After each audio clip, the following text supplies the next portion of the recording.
Bismillahirrahmanirrahim. Assalamualaikum warahmatullahi wabarakatuh. Waalaikumsalam warahmatullahi wabarakatuh. Alhamdulillahi rabbil alamin.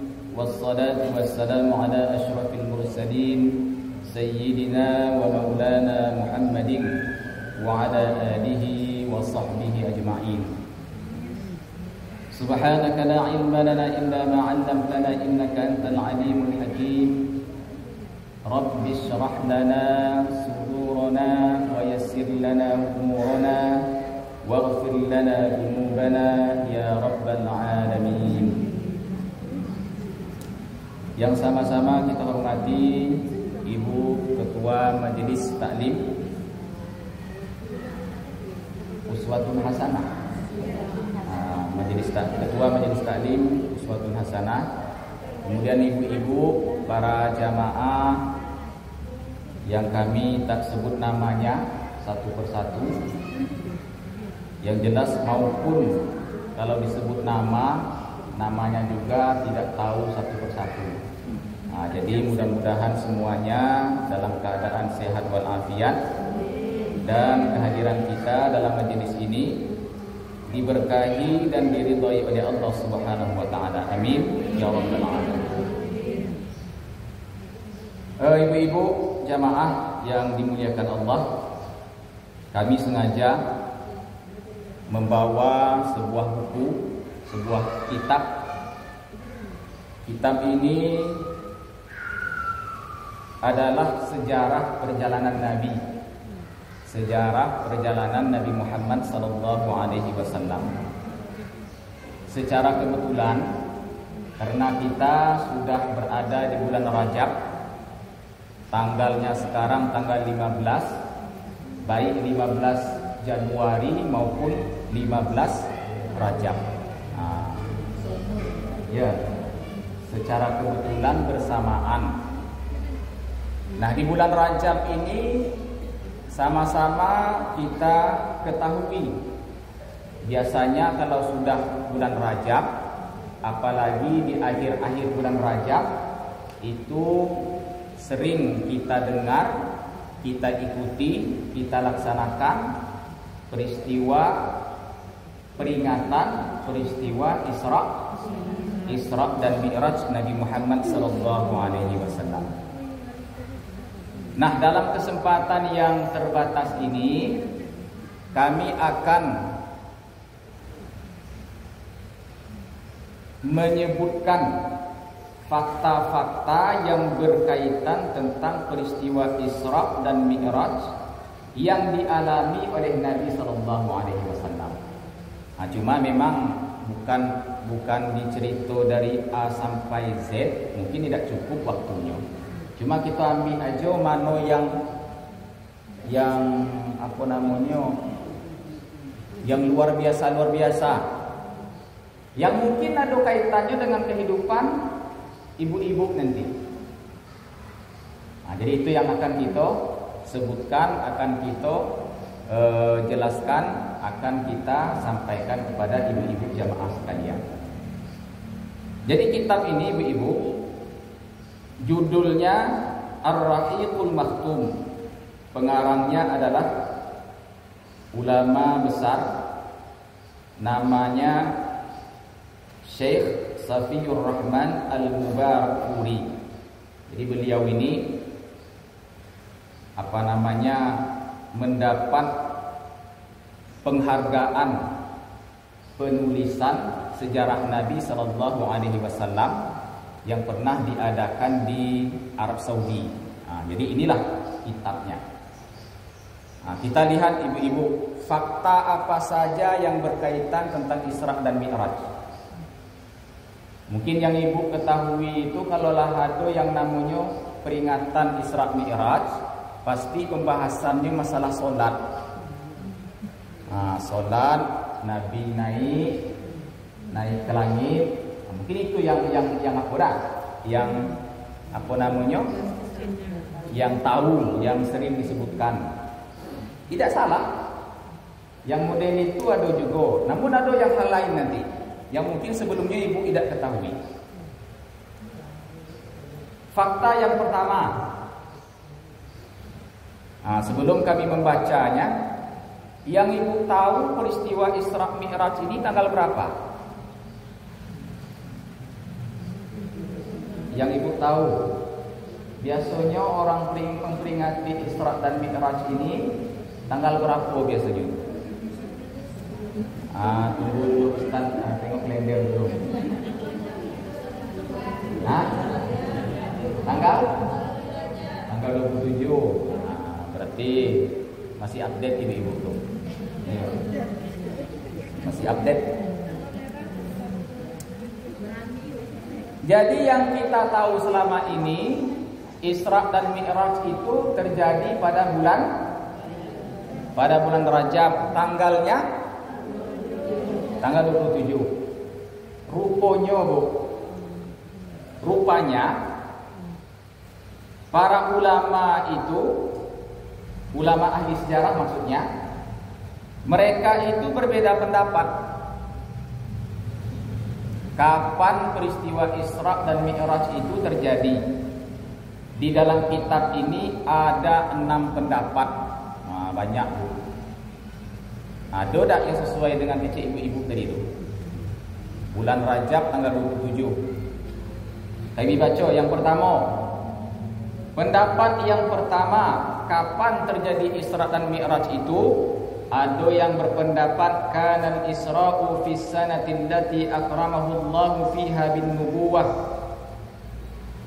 Peristiwa Isra dan Mi'raj itu terjadi pada tahun ketika Allah memuliakan Nabi Muhammad sallallahu alaihi wasallam dengan kenabian. Itu pendapat yang pertama. Berarti Nabi itu mengalami peristiwa Isra dan Mi'raj ketika beliau diangkat menjadi Rasul. Itu pendapat yang pertama. Siapa yang berpendapat ini? Di antaranya adalah Imam At-Tabari. Satu. Pendapat yang kedua, kana ba'dal mab'asi bi 5 sinin rajaha dzalika an-Nawawi wal Qurtubi. Ada juga yang berpendapat bahwasanya peristiwa Isra dan Mi'raj itu terjadi 5 tahun setelah kenabian. 5 tahun setelah Nabi diangkat menjadi Rasul, terjadilah peristiwa Isra dan Mi'raj.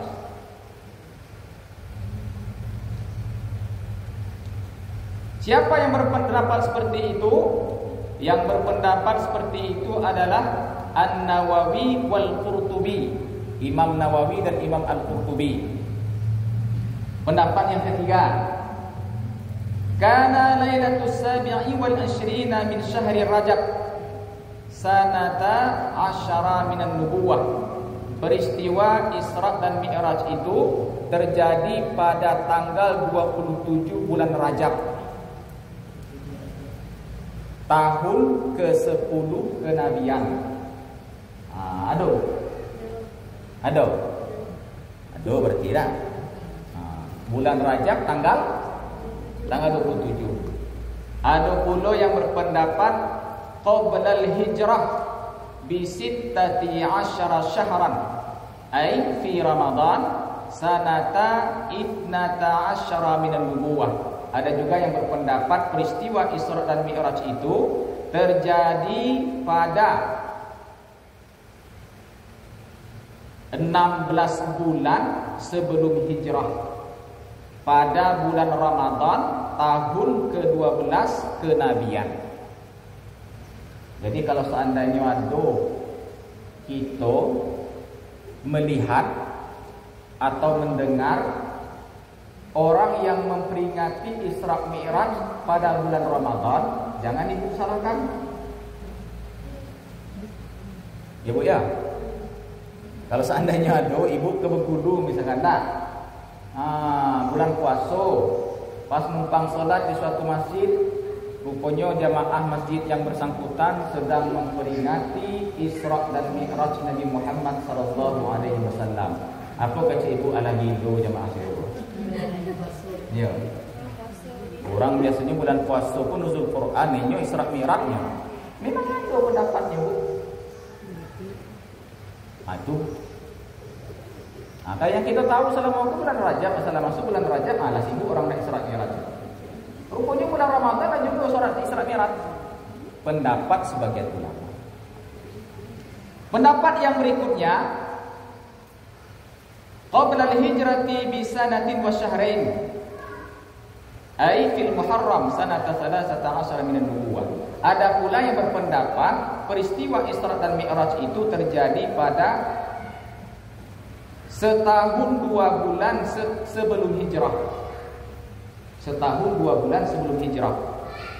Tepatnya pada bulan Muharram. Nah, Muharram kan awal tahun kalau dalam Islam. Saya jadi ketua ngaji Isra. Kemudian pendapat yang terakhir, pendapat yang keenam, qabla al-hijrati bi sanatin. Peristiwa Isra dan Mi'raj itu terjadi pada setahun sebelum hijrah. Tepatnya pada bulan fi Rabiul Awal sanata 13 min an-nubuwah, yaitu tepatnya pada bulan Rabiul Awal tahun ke-13 kenabian. Jadi kalau ada seandainya ibu-ibu mendengar orang memperingati peristiwa Isra dan Mi'raj pada bulan Rabiul Awal, jangan disalahkan. Intinya kok jangan disalahkan. Sebab memang ada ulama yang berpendapat seperti itu. Nah, itu masalah kapan terjadinya. Kemudian yang kedua, fakta yang berikutnya ibu-ibu. Qala Ibnul Qayyim, berkatalah Imam Ibnul Qayyim, beliau ini seorang ulama besar. Asra bi Rasulillah sallallahu alaihi wasallam bi jasadihi ala sahih min al-Masjidil Haram ila Baitil Maqdis rakiban 'ala al-buraq.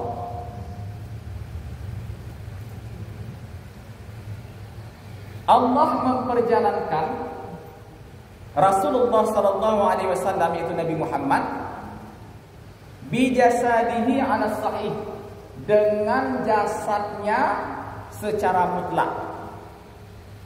Jadi peristiwa Isra dan Mi'raj itu, Nabi berangkat dari Mekah menuju Palestina. Ini cuma semalam aja. Dalam Quran itu bahasanya minal Masjidil Haram ilal Masjidil Aqsa. Setelah itu Nabi naik ini namanya Mi'raj.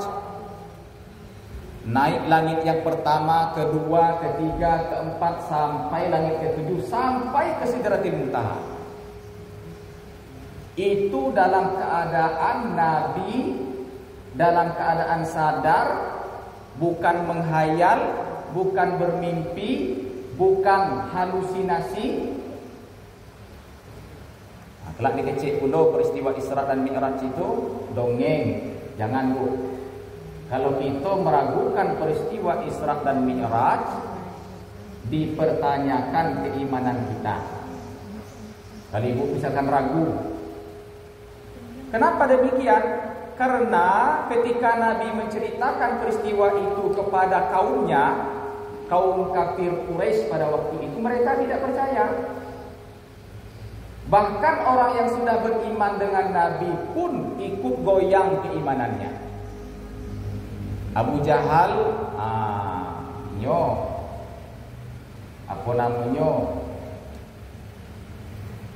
ketawa dengan sangat riang Abu Jahal, karena tidak masuk akal. Waktu itu berjalan dari Mekah ke Palestina tuh, kalau naik kudo yang paling kuat, yang paling rancak, yang paling. Sebab waktu itu kendaraan yang paling mewah itu kuda. Butuh perjalanan sebulan pergi, sebulan pulang. Berarti 2 bulan. Iko Nabi ngecek ida. Ambo tadi malam dari Palestina. Ya bila berangkat sekitar tengah malam tuh. Alah gitu Muhammad. Nah itu kecek kaumnya. Datuk kecek Nabi, bahkan Nabi Mi'raj naik. Ambo naik langit ke-7, langit ke-2, langit ke-3 sampai ke sampai ke Sidratil Muntaha. Itu memanglah parah Nabi Muhammad. Tidak percaya itu.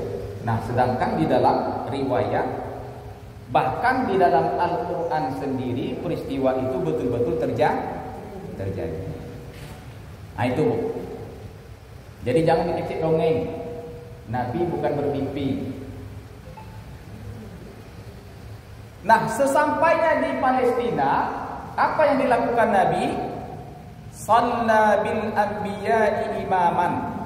Nabi melaksanakan sholat bersama dengan para nabi-nabi yang lain. Nabi itu jadi imam. Tapi bahasa dalam riwayatnya adalah beliau sholat bersama dengan para nabi terdahulu dan beliau menjadi imamnya. Nah, itu yang perlu kita yakini. Kemudian Nabi Mi'raj, naik ke langit pertama, kedua, ketiga, bertemu dengan nabi-nabi terdahulu. Ada yang lebih apa namanya?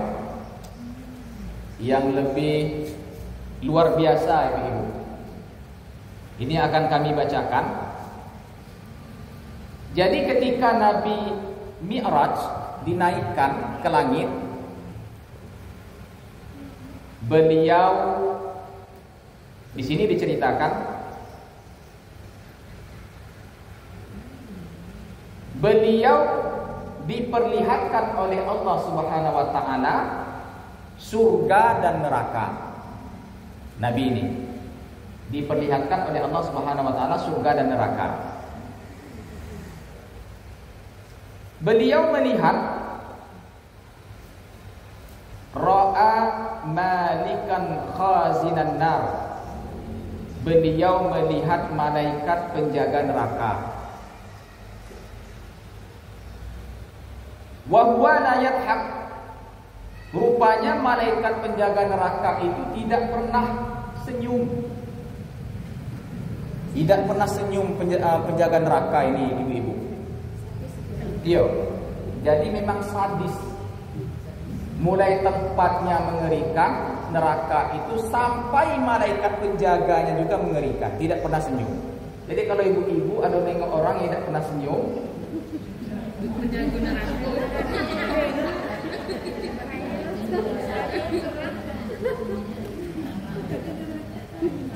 apalagi kalau suami tidak pernah senyum.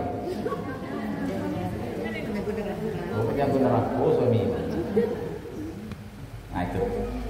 Tidak pernah senyum. Wa huwa la yadhak. Kemudian Nabi juga diceritakan dalam riwayat ini, wa ra'a aklata amwalil yatama zulman lahum masyafirun kama syafiril ibil. Nabi juga melihat orang yang memakan harta anak yatim secara zalim. Mereka memiliki bibir seperti bibir onta. Cak mano kira-kira orangnya ya manusia normal, cuma bibirnya seperti bibir onta. Jadi begini, dalam ada sebuah riwayat yang menyebutkan bahwasanya nanti di padang mahsyar kita ini dikelompokkan sesuai dengan teman-teman kita, kawan-kawan kita semasa di dunia. Jadi ibu-ibu kok kalau kawannya yang hobi hadir majelis taklim, kok kawannya di padang mahsyar kelak. Kalau ibu-ibu hobinya duduk di teras rumah, ngibah orang, ngecek orang, itu juga kawannya kelak. Termasuk ini, kalau ada orang yang nanti kita lihat di padang mahsyar itu bibirnya seperti bibir onta, berarti dulu di dunia makan harta anak yatim secara zalim. Itu intinya. Wara'a aklatar riba lahum butunun kabirah la yaqdiruna li ajliha an yatahawwalu an amakinihim. Nabi juga melihat pemakan riba. Lahum butun kabirah. Pemakan riba ini memiliki perut besar. Nah, itu nyindir kok.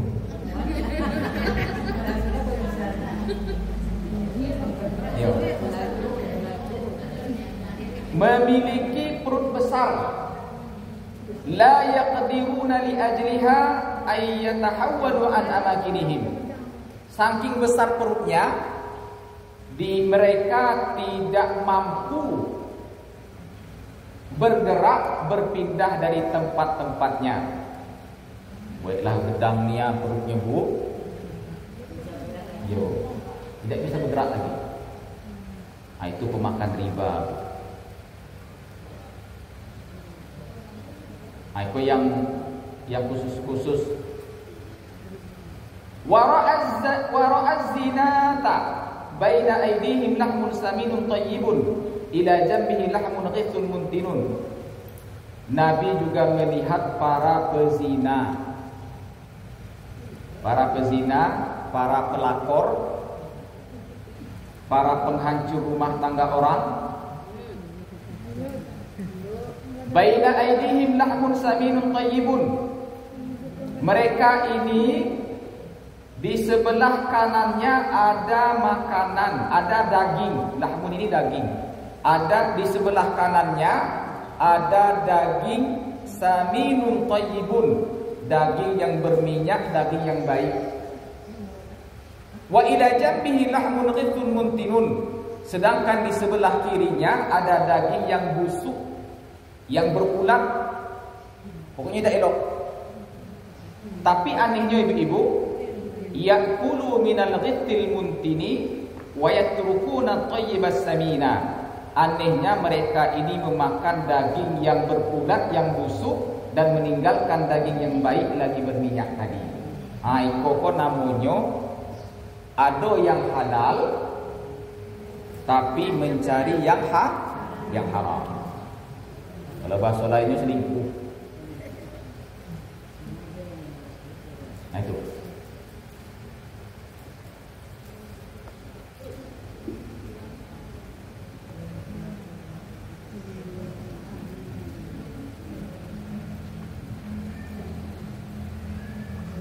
Panjang bu. Yo. Itu diantara fakta-fakta yang menarik berkenaan tentang peristiwa Isra dan Mi'raj. Nah, kalau di sini ini juga Nabi disuguhkan arada alaihi al-laban wal khamar fakhtara al-laban. Nabi juga disuguhkan dua jenis minuman. Yang pertama laban itu susu bu. Susu wal khamar, arak. Jadi nanti di surga itu minuman favorit itu ada dua. Yang pertama susu, yang kedua arak. Nah, kalau arak di dunia itu kan haram. Kalau di akhirat nanti halal. Jadi mabuk orang di akhirat kelak Ustaz. Ini ada mabuk-mabuk di situ tuh. Nah, yang mabuk itu yang ada efeknya, ada mudaratnya. Kalau itu ada. Ndak sadrom ibu-ibu minum khamar di situ ada masalah. Yo. Nah, itu bedanya. Kalau di surga itu makanan yang kita makan seberapapun banyaknya dia tidak meninggalkan ampas. Jadi BAB ada di akhirat tuh. Jangan dipusing-pusing. Lah banyak dan makan jengkol lari ke Ustaz macam mana kelak tu kalau di yo. Jadi saking bersih dan sucinya makanan buah-buahan yang ada di akhirat itu, apa yang dimakannya tidak menjadi ampas, tidak menjadi kotoran. Dia keluar dari pori-pori orang yang memakannya. Ya. Nah, dia keluar dari pori-pori orang yang memakannya dan bau daripada yang keluar mungkin menjadi keringat dan lain sebagainya, itu baunya juga tidak busuk. Nah, itu kalau kenikmatan yang ada di akhirat. Tapi kalau di dunia aku ibu-ibu, apapun yang ibu makan, kalaulah berlebihan tetap menimbulkan mudarat, tidak baik. Orang ngecek madu tu elok tu. Nah, kalau elok, coba makan banyak-banyak. Pingsan ibu-ibu. Apa lagi yang elok? Artinya apa? Artinya di dunia ini ada takarannya. Yang melampaui batas akan menimbulkan mudarat. Tapi kalau dimakan dalam keadaan sewajarnya, insya Allah itu menjadi baik. Nah, jangan banyak yang makan durian, Bu. Ini kok mesti buah-buahan. Ada durian, rambutan, lah ada ini duku, manggis. Nah, bulan puasa semakin dekat, buah-buahan keluar dulu. Kira cak mana tu? Jadi demikian saja ibu-ibu jamaah yang kami hormati, sekilas fakta-fakta yang ada dalam kisah Isra dan Mi'raj. Mudah-mudahan yang kita baca tadi itu menjadi perhatian bagi kita dan kita berusaha mengimani sepenuhnya. Jangan sampai ada keraguan sedikit pun, karena itu adalah peristiwa yang benar-benar terjadi, dialami oleh Nabi dan termaktub di dalam Al-Quran sebagai bukti bagi kita agar kita meyakininya. Nah, sampai di sini kami akhiri. Billahi taufiq wal hidayah. Wassalamualaikum warahmatullahi wabarakatuh.